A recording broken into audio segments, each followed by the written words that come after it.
C'est l'heure du grand dossier. Soyez bien évidemment les bienvenus sur LCI avec aujourd'hui cet enjeu, cette question. Affaire Epstein, Trump, l'étau se resserre. Nous allons regarder de près, disséquer les révélations du média américain The Daily Beast. Au moment même où Hillary Clinton, ça aussi vous le verrez, accuse Donald Trump de chercher, je cite, à dissimuler des éléments du dossier judiciaire de Jeffrey Epstein. Ces nouvelles révélations mettent en cause directement le président américain. Une jeune mineure qui accusait Trump d'abus sexuels entendus par le FBI. Les détails sont très sensibles. Nous y reviendrons avec toute la prudence nécessaire. Nous ne sommes qu'en 2026 et l'affaire Epstein est peut-être déjà l'un des scandales politico-judiciaires les plus marquants de ce siècle. Comment expliquer de tels rebondissements encore aujourd'hui alors que le principal accusé a été retrouvé mort en prison en 2019 ? Elle continue d'avoir des répercussions aux quatre coins du monde. L'affaire Epstein empoisonne l'actualité politique ici en France et aussi de l'autre côté de l'Atlantique. Mais à quel point empoisonne-t-elle le mandat du président américain ? Est-elle en train de limiter ses marges de manœuvre, influencer ses décisions, comme celle par exemple de frapper l'Iran en ce moment ? Mais d'abord donc, Hillary Clinton accuse l'administration Trump d'étouffer le scandale. Regardez, écoutez. Je pense qu'ils ont quelque chose à cacher et je pense qu'ils s'inquiètent au sujet du président Trump. Je n'ai rien à cacher, j'ai été innocenté, je n'ai rien à voir avec Jeffrey Epstein. Ils espéraient trouver quelque chose et ils ont trouvé tout le contraire. J'ai été totalement innocenté. Et pour tout comprendre, pour tout décrypter, je suis ravie d'accueillir sur ce plateau Hélène Kuntz. Merci beaucoup d'avoir accepté l'invitation. Vous êtes spécialiste des États-Unis, vous êtes professeur à l'INSEC et auteur du livre Portrait de vie, l'incroyable histoire de Kamala Harris aux éditions Libra Nova. Bonjour Elisabeth Shepard-Selam, merci également d'avoir accepté de nous rejoindre. Bonjour. Aujourd'hui, maîtresse de conférence à l'Université de Tours, spécialiste de défense et sécurité. André Caspi, on est bien sûr ravis de vous accueillir également. Merci d'avoir accepté notre invitation. Historien, vous êtes spécialiste des États-Unis, auteur du livre Mes chroniques américaines de Pocahontas à Joe Biden, 20 moments clés de l'histoire des États-Unis, et c'est aux éditions de l'Observatoire. Et Thomas Misraki, merci beaucoup d'être avec nous, grand reporter LCI, vous avez passé des années aux États-Unis également, et puis nous serons rejoints par Bernard Guetta sur ce plateau aux environs de 17h10. Le grand dossier, affaire Epstein, Trump, l'étau se resserre, c'est donc parti. Commençons avec Hillary Clinton. Hillary Clinton qui accuse Donald Trump d'avoir dissimulé les dossiers. Dans une interview accordée, c'était hier, à la BBC, elle a accusé Trump d'avoir orchestré une opération de dissimulation au sujet des dossiers sensibles dans cette affaire. Pour rappel, avant de l'entendre, le nom de Bill Clinton, son mari, ex-président démocrate des États-Unis, figure à plusieurs reprises dans ces fichiers, mais il n'existe aucune preuve à ce jour contre le couple au sujet d'éventuelles activités illégales. On écoute donc Hillary Clinton. Je pense qu'ils ont quelque chose à cacher et je pense qu'ils s'inquiètent au sujet du président Trump. Et si vous écoutez le témoignage de la ministre de la Justice, son comportement est très clair. Elle a insulté les membres du Congrès qui posaient des questions tout à fait légitimes. Elle a essayé de détourner l'attention de Trump. Elle n'a pas voulu regarder les survivants. Ils ont quelque chose à cacher. Je ne sais pas ce que c'est. Nous n'avons rien à cacher. Nous avons dit que nous témoignerions en public. En fait, nous préférerions cela. Nous voulons de la transparence. Vous savez, la lumière du soleil est le meilleur désinfectant. Qu'on révèle tout au grand jour. Alors, les Clinton seront entendus à huis clos fin février, en effet, devant une commission du Congrès américain afin d'éclaircir leur lien exact avec Jeffrey Epstein. Mais d'abord, direction Washington. On vous retrouve, Justine Jankowski, et merci beaucoup d'être avec nous, avec Mathieu Derrien. Justine, à quel point cette accusation, cette affirmation d'Hillary Clinton fait du mal à Donald Trump? Ils ont quelque chose à cacher, dit-elle.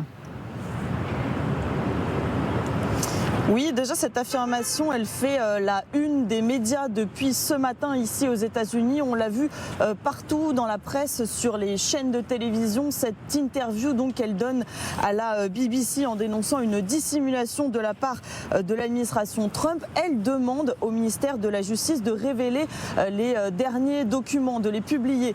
Le département de la Justice, lui, dit que tous les documents du dossier Epstein sont sortis, mais selon certains parlementaires, il reste des notes, des emails qui n'ont pas encore été rendus publics. C'est ce que demande Hillary Clinton qui, vous l'avez dit, doit elle-même être entendue par une commission parlementaire le 26 février prochain. Et c'est vrai que ça interroge parce que par le passé, on a vu que les Clinton avaient refusé de témoigner, que d'ailleurs leurs noms apparaissent à plusieurs reprises dans le dossier Epstein. Et là, Hillary Clinton a l'air complètement sûre de son innocence. Donc cela laisse perplexe, ça pose question. Donald Trump, lui, dit qu'il est totalement innocent. Ce qui embarrasse aussi l'administration Trump, c'est que dans les millions de documents qui ont été publiés, au moins une demi-douzaine de hauts responsables de l'administration Trump ont été cités.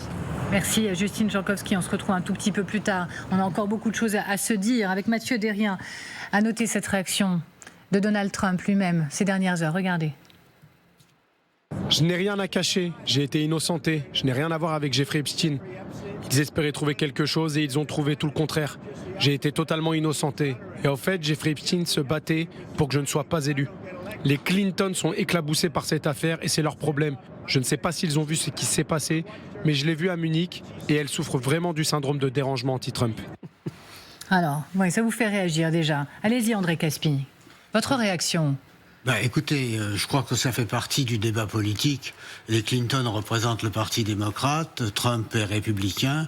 On est dans une période où la campagne électorale va bientôt commencer pour les midterms, c'est-à-dire pour l'élection de la Chambre des représentants et du Sénat. Donc il est tout à fait naturel, pourrait-on dire, que démocrates et républicains s'opposent. D'autant plus que c'est une affaire qui n'en finit pas, puisqu'on croyait en 2025 que tout avait été dit sur l'affaire Epstein. On s'est aperçu tout récemment qu'il y a des millions de documents qui sont encore disponibles et que sur certains de ces documents, il y a des ratures, il y a le nécessaire en somme pour qu'on ne sache pas tout. Et il est évident qu'on va ainsi de révélation en révélation et il faut dire que beaucoup de journaux s'en donnent à cœur joie parce que d'abord c'est une manière de vendre et ensuite cela correspond, si l'on peut dire, au climat politique. Je n'ai rien à cacher, j'ai été innocenté. C'est aussi simple que ça pour Donald Trump aujourd'hui. Trump étouffe le scandale, dit Hillary Clinton. Il étouffe parce que là, il fait virage sur son propre promesse électorale. Il s'est fait élire sur cette question de dévoiler les dossiers Epstein. Donc là, je ne ressens pas à ce point un affrontement démocrates-républicains parce que les Clinton sont à la retraite depuis longtemps et les démocrates ont des minorités partout. Donc si vous voulez, c'était vraiment une affaire qui est amenée par les républicains pour ce président républicain. Pam Bondi, je voudrais qu'on parle de Pam Bondi, procureure générale des États-Unis. Elle a été auditionnée la semaine dernière. Une audition ô combien compliquée, qui a presque dérapé, viré au chaos, avec des échanges de cris, des doigts pointés, les démocrates accusant la ministre de la Justice de vouloir, vous savez quoi, étouffer les dossiers. Regardez cette séquence. J'ai une seule question à vous poser. Combien de complices d'Epstein avez-vous inculpés? Combien d'auteurs présumés faites-vous l'objet d'une enquête?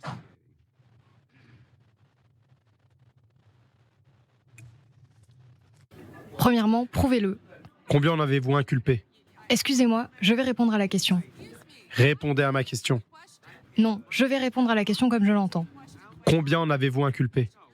Monsieur le Président Jordan, je ne vais pas me laisser entraîner dans des attaques personnelles avec ces gens-là. Je vais répondre à la question. Bon, la grande question, c'est si Trump n'étouffe pas l'affaire, c'est la ministre de la Justice qui le fait pour lui. C'est ça qui agite les débats également. Mais très clairement, il y a quelque chose. Alors, il y a deux choses avec Pam Bondi, c'est-à-dire, et ils l'ont dit, elle est face à d'autres avocats, il faut le dire. Des gens comme Jamie Raskin ou Ted Lieu sont eux-mêmes des avocats, parfois des anciens procureurs, donc ils comprennent très bien ce qui est en train de se faire, et c'est pour ça qu'ils disent, mais il n'y a pas d'enquête. On a vu, avec les révélations en Europe, tout de suite des enquêtes et des documents saisis, même à l'Institut du monde arabe. Aux États-Unis, on ne voit rien. Si Pam Bondi ne fait rien, c'est parce qu'elle a instruction. On sait très bien aujourd'hui que le département de justice, donc le ministre de la Justice, l'équivalent américain, est sous la coupe de Donald Trump et elle fait ce qu'on lui demande de faire. Or, face à des gens qui sont quand même très compétents en droit, ils savent très bien comment ça se passe. Et ils le disent devant elle. Jamie Raskin en particulier a été assez dur, même Ted Lieu aussi en ligne, on dit il faut quelqu'un de compétent et en fait, elle n'a aucune compétence. les institutions sont si fragiles aujourd'hui aux États-Unis qu'il est possible de mettre la justice sous sa coupe pour étouffer effectivement une affaire. Ça vous semble tout à fait crédible, André Caspy, au regard de l'histoire de cette institution, de ces institutions? Non, en règle générale, la justice est indépendante. Mais ce qui se passe, c'est que nous sommes en 2026. Ça n'est pas une révélation, tout le monde le sait. Mais en 2026, il y a des élections. Et ces élections législatives qui vont avoir lieu au mois de novembre sont extrêmement importantes. Parce que les républicains, en ce moment, disposent d'une majorité très faible, que ce soit au Sénat ou à la Chambre des représentants. Et généralement, les élections de mi-terme, comme on dit, c'est-à-dire au milieu du mandat présidentiel, sont défavorables au président. Ce qui veut dire au fond que la bataille entre républicains et démocrates bat son plein précisément parce qu'on s'approche du mois de novembre et que les électeurs vont avoir à choisir entre républicains et démocrates. Et vraisemblablement, si on suit l'histoire des États-Unis, ce sont les démocrates qui seront favoris, à condition, bien sûr, qu'ils aient un dossier solide et qu'ils puissent démontrer que Trump et les républicains ne font pas bien leur travail. Thomas Misraki, j'ai vu votre doigt se lever. Elisabeth, j'arrive. Oui, en 2017, face à un journaliste, l'une des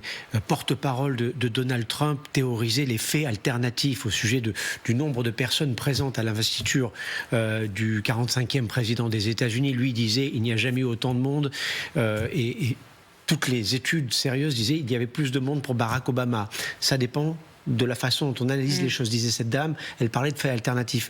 Aujourd'hui, cette administration Trump ne se donne même plus la peine de trouver des vérités alternatives. Elle ment, cette audition était complètement surréaliste. Pam Bondi qui avait des fiches avec des insultes pour chacun des représentants lui posant des questions. Elle se trompait parfois dans ses fiches, avait les mauvaises insultes pour les mauvaises personnes. Elle détournait vers d'autres sujets. Elle ne répondait pas, elle faisait semblant de ne pas comprendre. Accusation d'antisémitisme. Complètement fou. Donc, pour répondre à votre question, je ne sais pas si l'ensemble du système judiciaire américain est sous la coupe de Donald Trump, mais la procureure générale, en l'occurrence, on sait qu'elle était en difficulté avec Donald Trump pendant quelque temps. Elle essaie peut-être de se remettre dans les bonnes faveurs du président des États-Unis, mais il n'y a plus de justice indépendante à ce niveau-là en ce moment aux États-Unis. Elisabeth, je viens vers vous. Il faut faire une différence entre les cours et le système juridique avec les juges, qui restent indépendants, et on a vu quand même comment ils essaient de se battre, et ces départements de justice. C'est pour ça que je dis à ce niveau-là. Oui, non, mais je suis totalement d'accord avec toi, Thomas. Ce qu'on a vu, et on l'a vu à la défense aussi, c'est une certaine purge. Et pourquoi? Et notamment avec les départements de justice. Vous vous souvenez de cette interview de Susie Wiles, donc son chef de cabinet au Vanity Fair, où elle disait il aime bien la revanche, et elle a parlé du fait qu'il utilise justement Pam Bondi et ce niveau de la justice pour se venger, en somme. Et dans ce cas-là, je pense pour protéger aussi, parce qu'il y a quand même, c'est pas simplement Donald Trump, c'est Lutnick, c'est un certain nombre de gens dans son sphère, dans son cabinet même, qui il a à protéger, tout simplement. Oui. Je pense que c'est nécessaire de rappeler que Pam Bondi ne découvre pas le dossier Epstein-là, parce qu'elle était procureure générale de la Floride lors de la toute première condamnation de Jeffrey Epstein, voyez-vous. Donc, elle est elle-même impliquée dans le dossier parce qu'il y a un certain nombre de pièces où c'est elle-même qui était la signataire ou la personne qui jugeait ces pièces. Donc, c'est très compliqué pour elle, je pense. Je pense que Pam Bondi est sur la sellette et ça sera peut-être une première démission ou une destitution. Parce que, comme vous dites, c'est toute la crédibilité de la justice américaine qui se joue là, aux yeux du monde. Thomas. Oui, non, en 2006, Donald Trump prend son téléphone, il appelle le shérif de Palm Beach en Floride pour dénoncer son ami Epstein. Alors justement, c'est en Floride.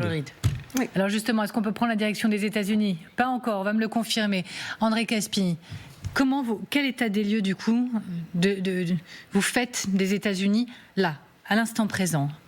Hillary Clinton, Bill Clinton, qui vont être auditionnés, qui accusent Donald Trump, qui sont peut-être plus solides que jamais, mais qui commencent à être incriminés. Le regard, l'image que ça donne de ce pays. Ça donne surtout une très mauvaise image du milieu politique. C'est-à-dire qu'au fond, Bill Clinton, ça n'est pas la première fois qu'il est accusé pour des pratiques sexuelles, puisqu'il a été soumis à la procédure d'impeachment au temps où il était président, c'est-à-dire à la fin du XXe siècle. D'autre part, Hillary Clinton prend la défense de son époux. Bon, elle a raison, c'est naturel, pourrait-on dire.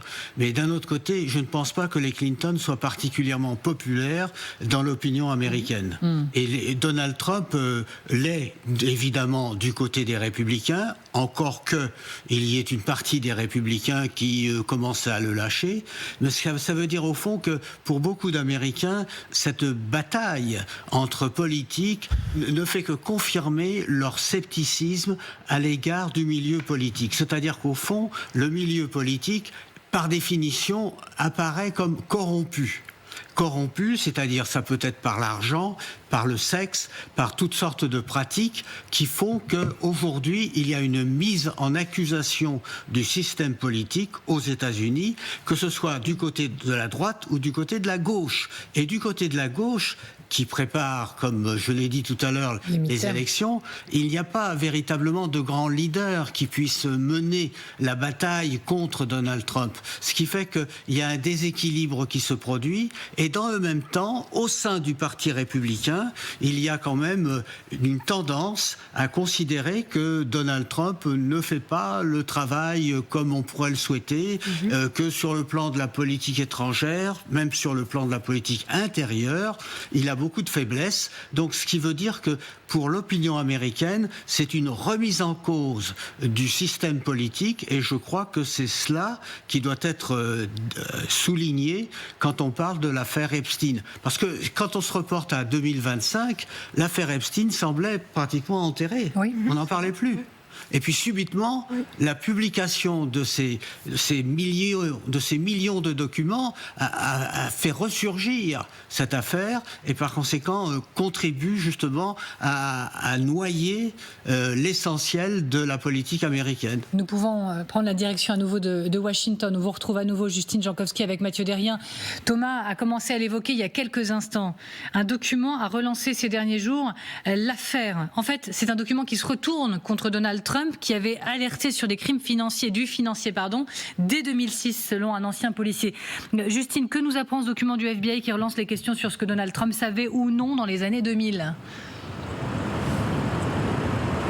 En fait, c'est une révélation qui vient d'un enregistrement qui date d'octobre 2019 du chef de la police de Palm Beach de l'époque. Il explique dans cet enregistrement qu'en 2006, il y a 20 ans, donc, alors que Epstein vient d'être arrêté, il reçoit un coup de fil de Donald Trump qui dit « Merci mon Dieu de l'avoir arrêté, tout le monde savait ce qu'il faisait ». Selon lui, au cours du même appel, il charge Ghislaine Maxwell en disant qu'elle est la complice d'Epstein, qu'elle est maléfique et qu'il faut porter son attention sur elle. Ces révélations, donc, elles contredisent les propos de Trump qui, dans les années suivant cet appel, a toujours dit qu'il n'avait aucune connaissance des crimes de Jeffrey Epstein. La Maison-Blanche, elle, n'a pas confirmé que l'appel a bien eu lieu, mais elle s'est tenue à la même version qu'avant, en disant que Trump a rompu ses relations avec le criminel sexuel au début des années 2000. C'est Justine Jankowski avec Mathieu Derrien. On se retrouve un tout petit peu plus tard dans cette émission. Important de vous entendre depuis le terrain, depuis Washington. Allez-y, Thomas Misraki. Oui, le problème dans cette histoire, et pour reprendre ce que l'on voit souvent dans les plateformes, c'est la timeline. Vous savez, c'est la chronologie. La chronologie, exactement. Vous avez passé trop d'années aux États-Unis. Oui, vous n'arrivez plus à parler français. Voilà, trop devant les séries des plateformes. Et donc cette chronologie aujourd'hui, elle est mise à mal par les différentes déclarations de Donald Trump. Je le connaissais, je lui parlais plus, je ne le connaissais pas, je me souviens plus, on ne se parlait plus depuis 10 ans, etc., etc. Sauf qu'évidemment, eh bien, les faits, pas alternatifs, la vérité réelle, eh bien, elle apparaît petit à petit, alors que tout le monde est en train d'enquêter sur cette chronologie, et elle met en difficulté le président des États-Unis. Alors, ça ne fait pas de lui un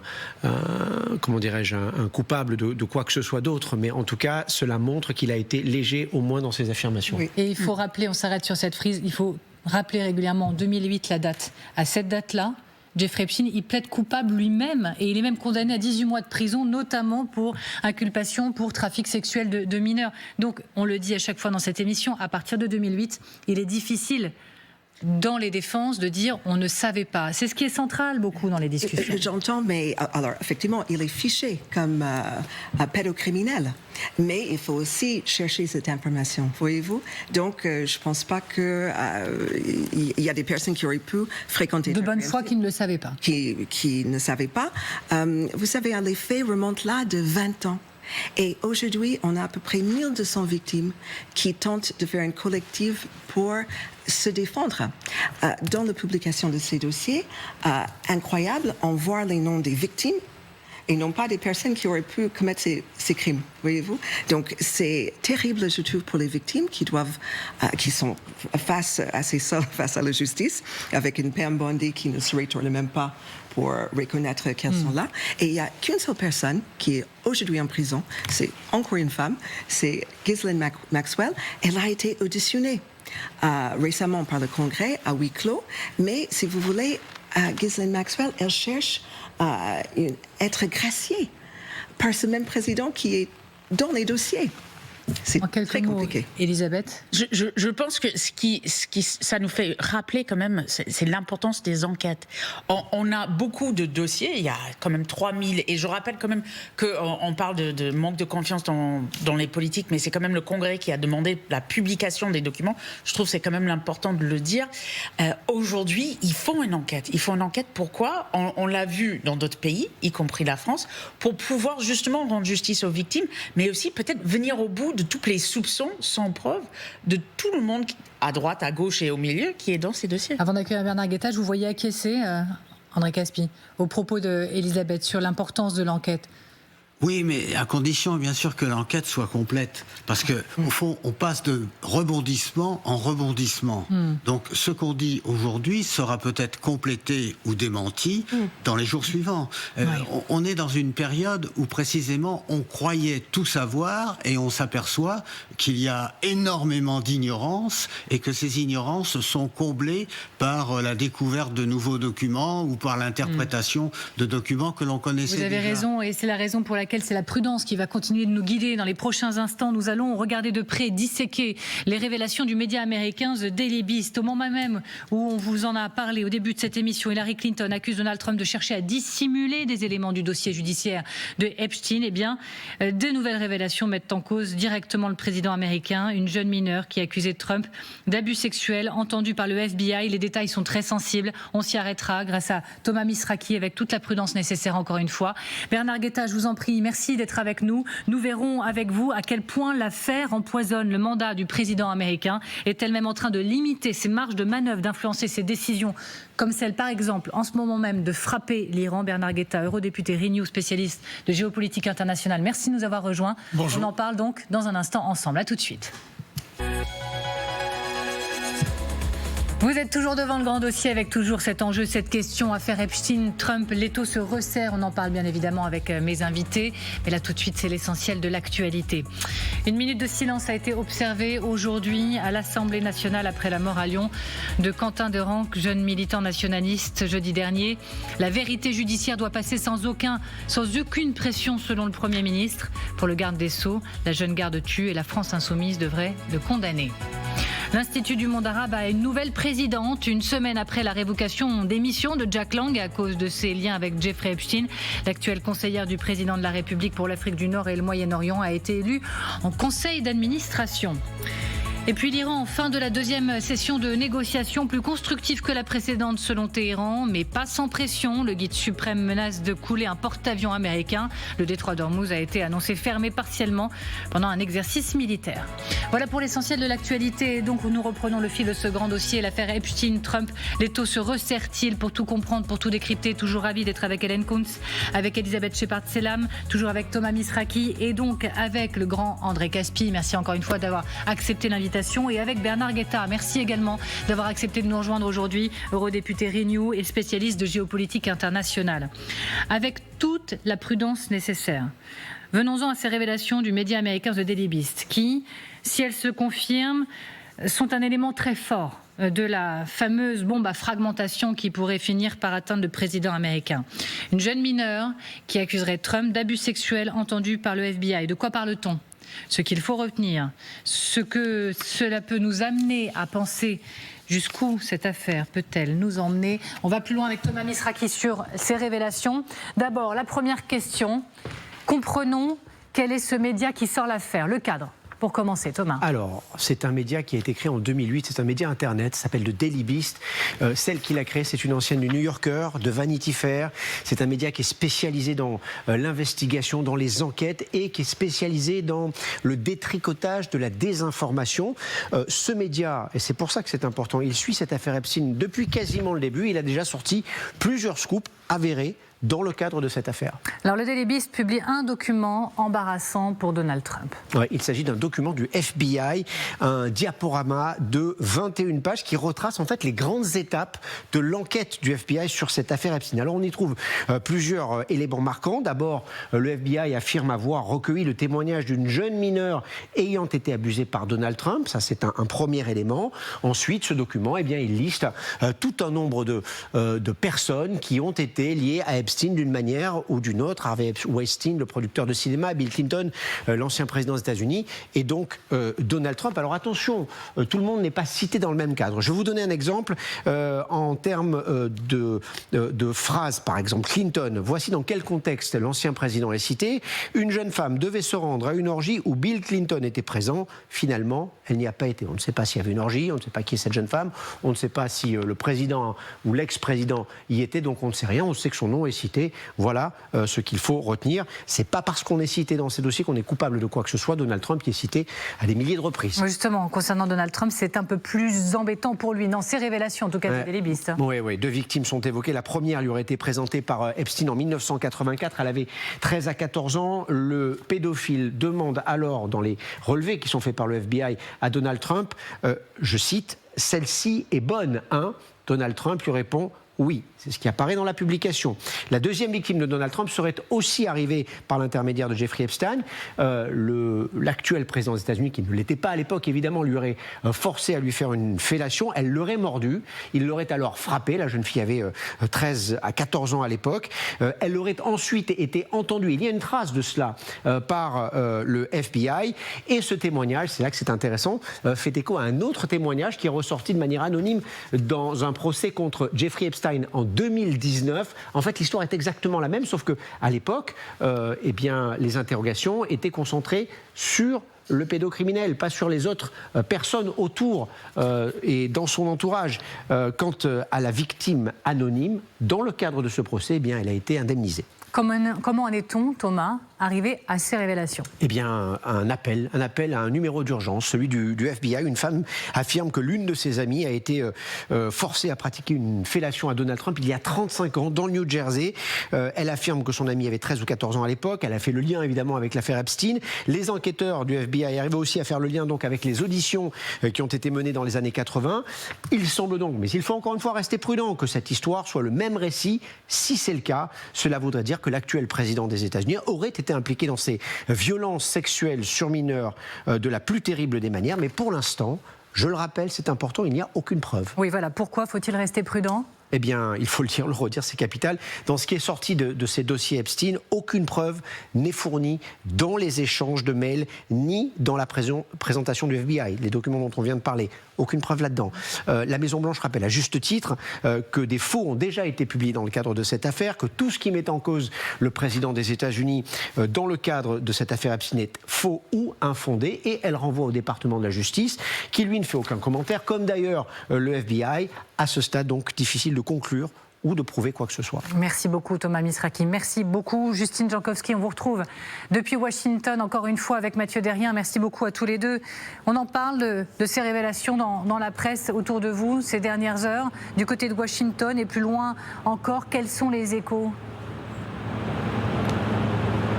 Alors pour tout vous dire, on a fouillé la presse ce matin et à part le Daily Beast, aucun autre média ne mentionne ces révélations, ces informations. Alors il y a plusieurs explications possibles à cela. La première, c'est que la mort du militant Jesse Jackson, vous le savez, la figure des droits civiques américains, eh bien, occupe tout l'espace médiatique depuis ce matin. Première explication. La seconde, c'est qu'il faut prendre beaucoup de pincettes avec ces révélations sur Donald Trump. Le Daily Beast, c'est un média en ligne plutôt orienté à gauche. Ça ne veut pas dire que ces informations sont fausses ou pas crédibles, mais ça veut dire que potentiellement les autres grands médias attendent de vérifier ces infos, de les bétonner avant de pouvoir les sortir. On le sait, Donald Trump a le procès facile avec les médias depuis le début de son deuxième mandat. Il a réclamé des centaines de millions de dollars à des médias qu'il accuse de diffamation, et aujourd'hui aucun média, aucun titre de presse n'a envie de se retrouver dans cette situation. Merci infiniment Justine Jankowski, précieux encore une fois de vous entendre depuis Washington avec Mathieu Derrien. Merci beaucoup à tous les deux. Bernard Guetta, quoi qu'il en soit, plus de 3 millions de documents en ligne. Actuellement, c'est peut-être l'une des plus grandes enquêtes de l'histoire qui est menée, et chacun peut de son côté essayer d'y mettre son nez, de tirer des fils, et on a l'impression que chaque jour la bombe à fragmentation prend toujours plus d'ampleur. C'est vertigineux. Mais oui, mais écoutez, forcément, parce que cet homme Epstein a connu la moitié du New York, pas de New York, mais du New York fortuné ou du New York connu. Alors évidemment, ça fait des milliers de rencontres en 25 ou 30 ans. Ajoutez à cela les relations internationales de ce monsieur qui était très riche et qui est sollicité. Est-ce que vous pourriez contribuer à telle œuvre de bienfaisance, à tel musée, à telle entreprise culturelle, etc. Ça servirait votre plus grande gloire, etc. Et il ajoutait des noms et des grands noms, etc. Alors évidemment, c'est le Gotha financier, artistique, intellectuel, pervers sexuel aussi, évidemment, d'une époque. Ça fait énormément de gens. Et il faut bien comprendre, je rebondis sur ce que vous disiez à l'instant, il faut bien comprendre que ce n'est pas parce qu'on est cité dans ces dossiers qu'on est coupable de quoi que ce soit, sauf d'avoir connu, fût-ce par mail, monsieur Epstein. Mais en revanche, dans l'affaire de Donald Trump, il y a des choses quand même un peu plus précises. Il y a eu une audition par le FBI d'une jeune femme, en tout cas jeune à l'époque des faits, qui se plaignait de choses extraordinairement précises, avec des détails extraordinairement concrets. Alors là, ce n'est pas simplement un échange de mails, c'est pas simplement est-ce qu'on pourrait dîner ensemble après-demain, non, c'est beaucoup plus précis. Alors, est-ce que ça veut dire que Donald Trump soit d'ores et déjà compromis? À mes yeux, non. Pas d'ores et déjà, mais comme vous le dites, oui, l'étau se resserre. Et on ne peut pas oublier à ce moment-là une phrase quand même qui a été citée depuis très très très longtemps, même avant la publication des dossiers de Donald Trump, disant ah oui Epstein, oui il aime beaucoup les jeunes femmes et puis comme moi il les aime très jeunes. Alors très jeune ça ne veut pas dire mineur. Très jeune ça ne veut pas dire mineur. Mais enfin dans le contexte, bon ça commence à faire un petit dossier. Et j'ai une question. Pourquoi tout ça ne sort pas au moment du procès ? Et je rappelle que cet homme est mort, suicidé en 2019. Nous sommes en 2026. Comment expliquer que tout ça ne sorte qu'aujourd'hui ? Parce qu'il fallait qu'à l'unanimité, le Congrès vote une loi pour que ça sorte. Donc, si vous voulez, tantôt, Donald Trump a promis de sortir les dossiers, tantôt, il a tenté aussi de faire taire le dossier en disant au peuple américain, c'est sans intérêt. Et donc, moi, j'ai un peu peur que ces faits, c'est tout de même... ces accusations sont terribles, certes, mais... si vous voulez, c'est un type d'accusation où les médias qui sont acquis à sa cause peuvent s'en servir pour dire, vous voyez encore des choses qui datent il y a 20 ans et encore des choses pour accabler Trump, voilà. Peut-être même d'ailleurs que ces faits sont prescrits au regard de la loi américaine. Oui, donc si vous voulez, Donald Trump demeure tout de même assez étanche face à ce type. Alors on va y revenir effectivement dans un tout petit instant, mais je voudrais encore une fois qu'on écoute un extrait de l'audition devant le Congrès, extrêmement intense la semaine dernière, 5 heures d'audition pour Pam Bondi, la ministre de la Justice. Et alors, écoutez, regardez ce que dit la représentante démocrate Jasmine Crockett, qui n'a rien lâché. Je ne dis pas que le président est un pédophile, mais il y a beaucoup de preuves, regardez. Je ne dis pas que le président est un pédophile, mais il y a beaucoup de preuves dans ces dossiers qui suggèrent qu'il est très proche d'un grand nombre d'hommes qui sont des pédophiles. André Caspi, c'est historique. Ces images, ces déclarations, elles sont pour l'histoire. C'est un poison lent, justement, de l'histoire qui est en train juste de s'immiscer jour après jour, quoi qu'il en soit pour Trump, quoi qu'il en reste? Ça ne contribue pas à donner au milieu politique une dimension particulièrement honorable, c'est le moins qu'on puisse dire. Est-ce que ça correspond vraiment à ce que pensent les Américains? Les Américains n'ont, je crois, pas une idée très haute de leur personnel politique. Mais d'un autre côté, si ce personnel politique a commis un crime ou un délit, il est évident qu'il doit être jugé. Regardez par exemple ce qui est arrivé à Bill Clinton du temps où il était président des États-Unis. Il a commis des actes délictueux. Il a été jugé par le Congrès puisqu'il a été soumis à la procédure d'impeachment. Donc ça veut dire que pour les Américains, il faut que malgré tout, leur personnel politique ne soit pas mêlé à des affaires aussi détestables que celle de l'affaire Epstein. Mais je partage le point de vue de Bernard Guetta, c'est-à-dire qu'au fond, ce sont des affaires qui sont anciennes, qui témoignent simplement des relations sociales que pouvait avoir Jeffrey Epstein. J'ajouterais que non seulement il avait des liens avec l'Europe, mais il avait même des liens avec l'Afrique. Oui, en effet. Oui. Donc ça veut dire qu'au fond... et l'Asie. Il a un rayonnement international. Il avait un rayonnement international considérable.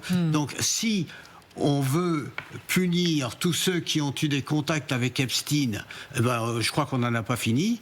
Et d'un autre côté, ça veut dire qu'il y a d'autres révélations qui pourraient être faites et qui pourraient contribuer encore à aggraver la situation. J'écoutais Fabrice Arfi de Mediapart sur RTL qui insiste sur un point qu'on a déjà évoqué sur ce plateau, mais tout ce qu'il y a potentiellement derrière d'intrication totale entre criminalité financière et sexuelle. Le scandale financier n'est peut-être qu'au début, en réalité, dans cette affaire. Mais tout à fait, évidemment, parce que ces parties fines, ces parties fines, c'était une d'avant-guerre pour dire orgie ou partouze aujourd'hui. C'est comme ça, parties fines, orgie, partouze. Ces parties fines qu'organisait Monsieur Epstein, en vérité, elles servaient à deux choses. Évidemment, complaire à des hommes puissants qui étaient très heureux de trouver des jeunes femmes, éventuellement mineures, mais en tout cas toujours très jeunes, mais aussi de compromettre ces personnes. De compromettre ces personnes parce que Epstein avait ensuite des dossiers photo-enregistrement. Et peut-être au nom des Russes, il circule beaucoup la question du compromat. Oui, mais écoutez, vous savez, on a même, bien sûr que ça circule, mais on n'a même pas besoin d'aller chercher jusqu'aux services secrets russes. Tous les services secrets font ça et tous les maîtres chanteurs font cela. On en a eu un exemple très récemment dans une municipalité relativement importante en France. Je me permets cette question parce que vous êtes entre Bruxelles et Paris avec les réseaux diplomatiques. On tremble dans différents milieux encore aujourd'hui de tout ce qui pourrait advenir. On a vu ce qui s'est passé du Quai d'Orsay, on a vu pour l'Institut du monde arabe. Est-ce que vous voyez dans les milieux que vous fréquentez qu'on s'en inquiète des répercussions que tout cela peut avoir? Non, moi je sens pas ça à Bruxelles. On s'inquiète énormément au Parlement européen et dans toutes les capitales européennes du comportement erratique en politique sur la scène internationale du président Trump. Ça, évidemment, totalement. Et je dirais même que c'est un sujet de conversation au Parlement européen dans les travées en séance de 8h du matin à 8h du soir. Et je n'exagère pas. Et véritablement, je n'exagère pas. Là, il y a une véritable inquiétude. Les répercussions de l'affaire Epstein, elles vont être de deux sortes. Premièrement, cette affaire va achever de convaincre une grande partie des opinions publiques que décidément tous ces gens-là en haut sont dépravés et tout ce que l'on peut imaginer.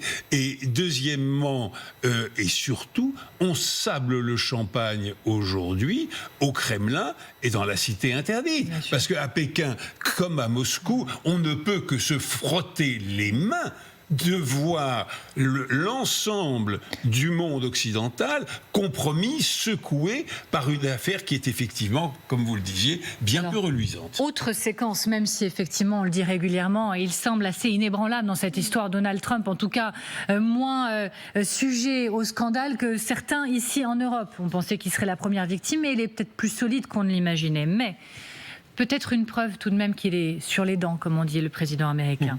Regardez quand Sonia Dridi, notre correspondante TF1 LCI, la semaine dernière, interroge l'élu républicain qui est co-auteur de la loi sur la transparence, qui a eu accès aux documents, qui a révélé que des noms avaient caviardé. Elle va l'interroger. Et là, en direct, sous ses yeux, il lit un message que Donald Trump vient de publier dans lequel il l'insulte.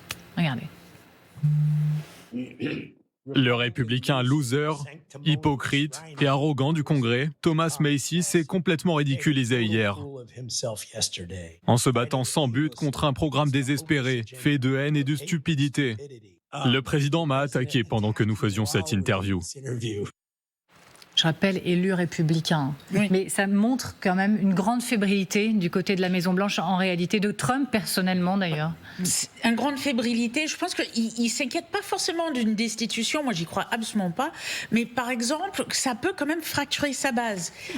Et on le voit parce que c'est pas. Et je pense qu'il faut le dire, c'est pas que des démocrates qui demandent des éclaircissements, c'est des gens comme Thomas Massie, c'était Marjorie Taylor Greene, même si elle a démissionné, qui sont à la base des Trumpistes, enfin, notamment Marjorie Taylor Greene. Donc surtout ces questions de pédophilie, je ne parle pas d'affaires financières, partie fine, ça ne dérange pas forcément. Quand il s'agit de mineurs, ça c'est le genre de choses qui peut aussi lui poser problème politique dans sa propre base. Oui. Et je pense que la fracture va venir plus de là que de Trump derrière les barreaux, parce que ça j'y crois absolument pas. Oui, allez-y André Caspier. Oui, mais moi ce que je voulais dire, c'est que ce que risque Donald Trump, c'est d'abord de perdre les élections législatives du mois de novembre, mais si la majorité au Sénat et à la Chambre des représentants passe aux démocrates, il risque une procédure d'impeachment. Oui. Parce que là, je crois que les démocrates feront le nécessaire pour essayer de le traîner, en somme, dans ce type de procès. Ça ne veut pas dire qu'il sera destitué, puisqu'il a déjà surmonté 2 impeachments. Il pourrait en surmonter un 3e. Mais en tout cas, c'est ce qui le menace. Parce qu'il ne va évidemment pas démissionner dans les semaines qui viennent. Je ne le crois pas. Ça me paraîtrait tout à fait invraisemblable, d'ailleurs. Mais en revanche, à partir de 2027, alors là, je n'en suis plus très sûr. C'est-à-dire que j'attends les résultats de novembre 2026. Je me permets, pardon, parce que je voudrais qu'on regarde une séquence qui me tient à cœur. Il faut ne pas oublier les victimes. C'est important. Regardez cette autre séquence, quand Pramila Jayapal, pas de prononciation, autre représentante, cette fois démocrate, demande aux survivants, toujours devant le Congrès, lors de cette audition, elle demande aux survivantes d'Epstein, présentes dans la salle d'audience, de se lever et de lever la main si elles n'ont toujours pas pu rencontrer l'administration de Pam Bondi. Chacune d'entre elles le fait, se lève, elle donne ensuite à Bondi l'occasion de s'excuser auprès de ces femmes appelées maintenant les survivantes. Pam Bondi répond en essayant d'attaquer et ne s'excuse pas. Regardez. Aux survivants présents dans cette salle, si vous le souhaitez, veuillez vous lever.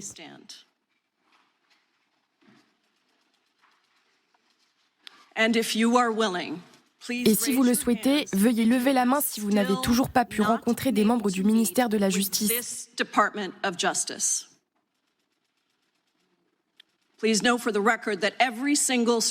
Veuillez noter que tous les survivants ont levé la main. Procureur général Bondi, vous avez présenté vos excuses aux survivants dans votre déclaration pour ce qu'ils ont subi aux mains de Jeffrey Epstein. Allez-vous maintenant vous tourner vers eux et leur présenter vos excuses pour ce que votre ministère de la Justice leur a fait subir en rendant public les dossiers Epstein et les informations qu'ils contiennent, ce qui est absolument inacceptable.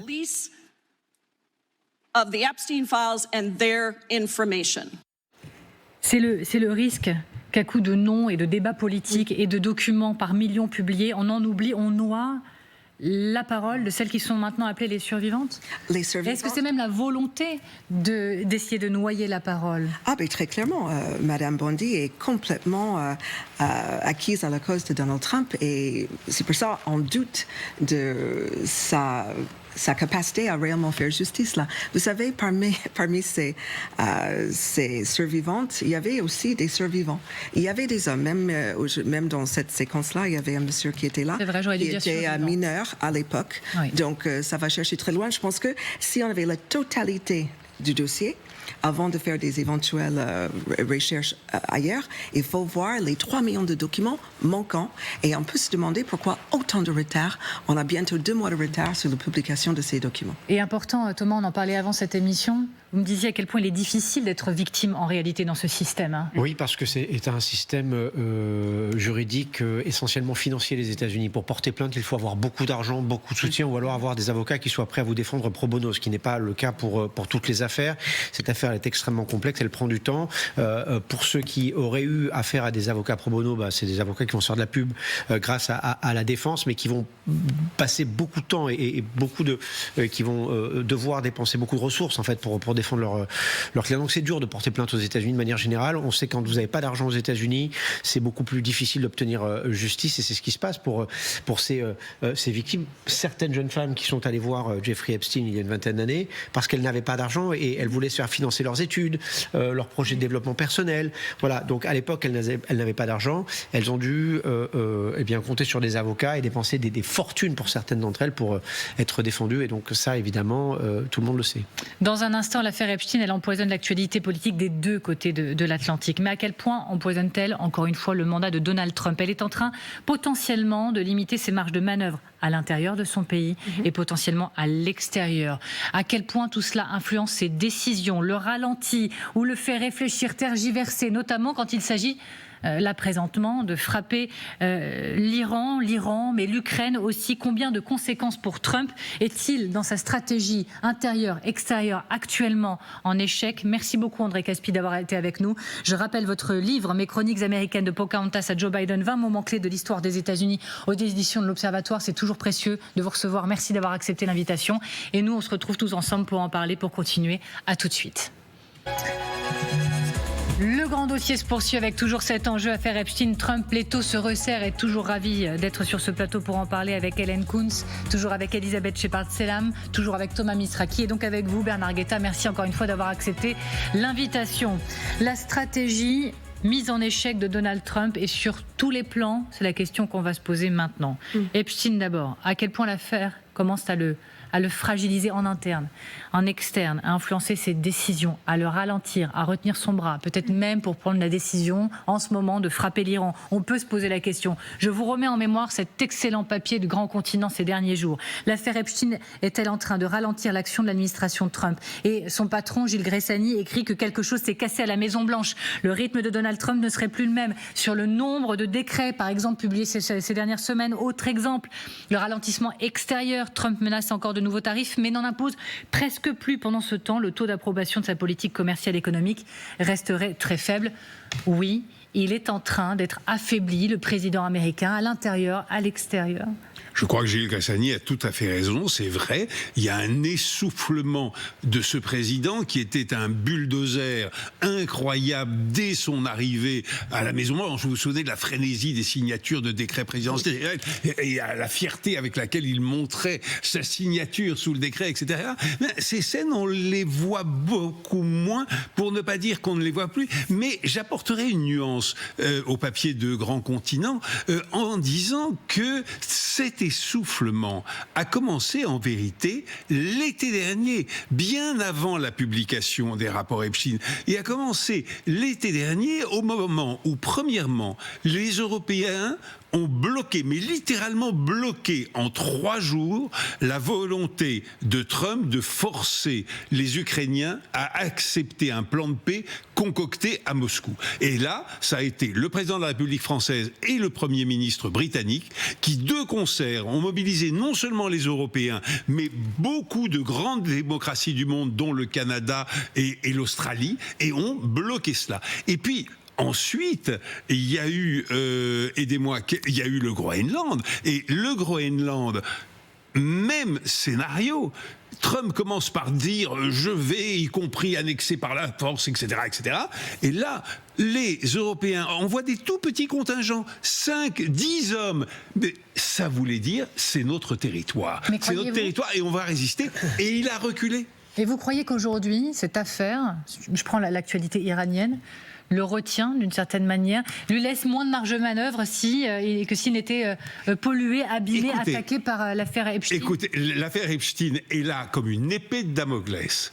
Il y a un mécontentement populaire aux États-Unis qui grandit à cause de l'augmentation des prix qui est quand même assez spectaculaire, quoi qu'on en dise, à la Maison-Blanche. Il y a eu 2 échecs de suite face aux Européens et aux alliés qu'ont mobilisé les Européens. Non, et puis, écoutez, cet homme qui a répété avec tant de mépris pour Joe Biden, mais si j'avais été là, la guerre d'Ukraine n'aurait même pas commencé. En tout cas, je vais résoudre ça en 24 heures. Vous vous souvenez? En 24 heures. Mais écoutez, il est à la Maison-Blanche depuis 1 an et pas d'une certaine manière. Hélas, ça n'est toujours pas du tout résolu. D'ailleurs, regardez ce papier du Parisien ces dernières heures qui note l'agacement dans son avion présidentiel de Trump sur tous les dossiers étrangers, Ukraine, Iran, Cuba, désiré d'obtenir des accords. Il a multiplié les menaces. Est-ce que la situation sur tous les fronts est en train de s'enliser et de fragiliser le président américain? Alors, il y a 2 choses. Le premier qu'on n'a pas mentionné, mais que le New York Times a fait un dossier sur le fait qu'il se ralentissait aussi à cause de son âge et sa santé. Et il faut aussi prendre ça en compte. Non seulement il est bombardé par des sujets qu'il a lui-même créés, souvent des pièges, que ça soit l'Ukraine ou l'Iran ou les dossiers Epstein depuis son élection, mais il est aussi affaibli parce qu'il est plus âgé. Gérer ces questions, alors qu'il y a aussi, il s'attendait peut-être à pas que l'Europe ne répond pas, que le Groenland et le Danemark ne répondent pas, on n'a pas la même marge de manœuvre à son âge. Il aime bien critiquer Joe Biden aussi pour son âge et sa faiblesse mentale et physique. On ne peut pas dire que ça doit être facile à 40 ans, mais surtout pas à son âge. Non. 2 choses. D'abord, pardon, mais moi je pense que Donald Trump est un président comme les autres, c'est-à-dire qu'il est au pouvoir depuis un peu plus d'1 an et que, comme tous les présidents, au bout d'1 an au pouvoir, eh bien, il y a une certaine usure, popularité. Nous sommes d'accord. Non, mais là-dessus, je suis pas sûr que le dossier Epstein, qui est un vrai risque pour lui, ça c'est sûr, sans aucun doute, ne pèse énormément sur sa capacité aujourd'hui à agir. J'étais à Mar-a-Lago, vous le savez, fin novembre, j'ai pu parler avec des proches de Donald Trump, des proches de Marco Rubio, qui me disaient les choses suivantes. Il s'en fout, il a décroché, il ne parle plus à personne, il reste dans un cadre familial très restreint, il ne répond plus à nos textos, ça ne l'intéresse plus. Il va jouer au golf, il revient, il fait 3 photos et puis c'est terminé. Je pense il a quelque part réussi ce qu'il voulait faire, c'est-à-dire revenir, c'est-à-dire humilier Joe Biden, c'est-à-dire prendre sa revanche. Maintenant, qu'est-ce qui le passionne vraiment, ce pardonnez-moi, vieux monsieur de 80 ans, qui tient, pardonnez-moi aussi, un rythme incroyable. Je ne suis pas sûr que tous autour de cette table, nous ayons assez d'énergie pour faire tout ce qu'il fait quand même si effectivement, vous me disiez, il commence sa journée à 10h, il la termine à 16h, 20% de son temps est passé au golf et tout. C'est quand même, voilà, à 80 ans, c'est pas rien non plus ce qu'il fait. Moi, je crois que il a en quelque sorte lâché l'affaire. Mais là, je vais citer. Mais il ne peut pas lâcher l'affaire. Oui, ça c'est un problème pour nous. Mais même s'il l'a lâché, il ne peut pas lâcher. Je vous rapporte ce qu'on me dit. Voilà. Il a réduit ses équipes un petit peu au pot de chagrin. Et le problème, c'est qu'il a vidé les corps diplomatiques. Il est entouré de plus en plus par des loyalistes et non plus des experts. Donc la qualité de conseil autour de lui est compromise pour le coup. Les diplomates américains que je rencontre en tant que député, membre de la Commission des Affaires étrangères du Parlement européen, mais écoutez, il y a une chute de niveau absolument parce qu'il faut que ça soit des loyalistes vertigineuse. Moi, j'ai connu pendant toute ma vie de journaliste des diplomates américains brillantissimes, mais vraiment brillantissimes. Et ils existent toujours. Simplement, ces gens-là sont non seulement au placard, mais avec 2 tours de clé pour qu'on ne puisse plus les entendre ni les voir. Et on a mis... Mais attendez, dans les plus grands postes diplomatiques des États-Unis, je vais dire ce que je ne devrais pas dire comme député, mais des crétins finis. Oui, ça c'est dit, c'est direct. Diplomatie, armée, renseignement. Mais c'est la loyauté qui prime. Alors, juste pour donner une idée, le premier mandat de Trump, il y a eu le plus de démissions ou mises à retraite, aux demandes de retraite anticipée au département d'État de tous les temps. Donc, ça avait commencé déjà au premier mandat. Aujourd'hui, c'est une stratégie, c'est-à-dire mise au placard, les pousser à la porte, les pousser à la retraite, carrément dissoudre certaines unités, sur la Russie notamment.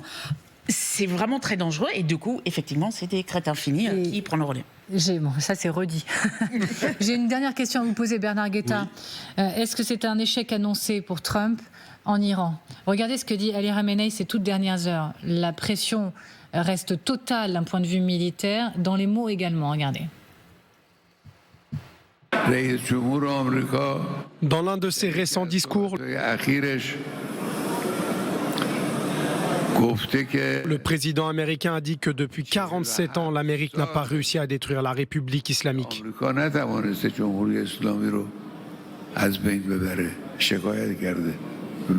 Il s'est plaint à son propre peuple que depuis 47 ans, les États-Unis étaient incapables de détruire la République islamique. C'est une bonne confession. Je vous le dis, vous n'y arriverez pas non plus.